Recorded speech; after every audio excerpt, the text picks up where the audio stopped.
பகுத்தறிவு தந்தை பெரியாரின் வரிகளாய்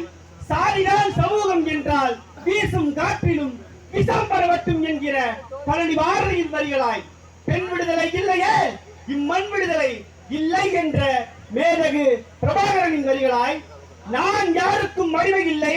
எனக்கு யாரும் மடிவை இல்லை என்னும் டாக்டர் அம்பேத்கரின் சமத்துவ வரிகளாய் ஒடுக்கப்படுபவர் எவராயினும் அவர்களின் குரலாய் சமநீதியாக்க முழங்கட்டும் எங்கள் ஓர் படை முழக்கம்.